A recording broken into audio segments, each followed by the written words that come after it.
Bonjour à tous et à toutes, chers adhérents de BHC. Après que nous avons reçu la Torah et que le Talmud a été scellé et fermé, quelle est la place des rabbanim dans la psychat halakha? Est-ce qu'un rave peut inventer une halakha, entre guillemets?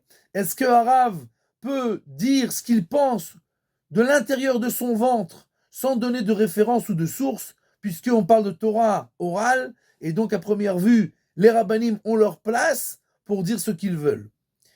Le Rav Hirsch, qui était en Allemagne, explique la construction de l'Arche sainte, qui était dans le Saint des Saints. L'arche était faite de telle manière qu'à l'extérieur, il y avait une boîte en or, à l'intérieur, une boîte en bois, et à l'intérieur encore, plus petite, une boîte de nouveau en or. Donc de l'or, du bois et de l'or, l'une dans l'autre. Et leur pose la question, pourquoi il y a besoin de 3 boîtes? Si de toutes les façons, à l'extérieur, à l'intérieur, c'est de l'or, fais seulement une boîte en or, et tout va bien, tu mets dedans les 10 commandements et tout ce qu'il faut, et il n'y a pas de problème. Et le Rav explique que l'or est un matériel qui est immuable, qui ne bouge pas. C'est comme du fer ou de l'acier ou tout métal qui n'a pas de vie et qui ne peut pas avancer ou se changer, etc. Le bois, à l'encontre de cela, il a de la vie. Le bois, l'arbre, peut faire pousser des branches, des feuilles, des fruits. Et en fait, la construction de l'arche est là pour nous montrer à nous quelle est la place de la nouveauté, entre guillemets, dans la Torah. Quels fruits nous pouvons donner, nous, dans la Torah? Quelles branches nous pouvons faire pousser?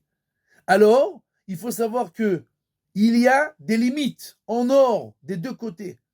Si tu veux être plus souple ou tu veux être plus dur, tu ne peux pas. Il y a les limites qui sont immuables, de l'acier, du métal, qui n'a pas de vie, qui ne bouge pas. Et donc, si un rave veut venir et inventer des halachot, il ne peut pas. Il doit rester d'entre les limites des sources et des écrits de la Torah orale, et à l'intérieur de ces sources, il peut donner des chidushim, il peut écrire des choses qui sont nouvelles, des nouvelles explications, des halachot qui découlent de cela, mais seulement quand ça reste dans les limites de cet or-là, de cette Torah-là qui nous a déjà été donnée à l'écrit et à l'oral, et alors, dans ces limites-là, tu peux avoir des branches, des feuilles, des fruits, des nouveaux pisquets halachot, mais en dehors de cela, tu es dans le faux, puisque tu as dépassé les limites, que ce soit pour être plus souple ou pour être plus mahmir. Les deux cas, ce n'est pas possible et c'est inacceptable par rapport à la Torah.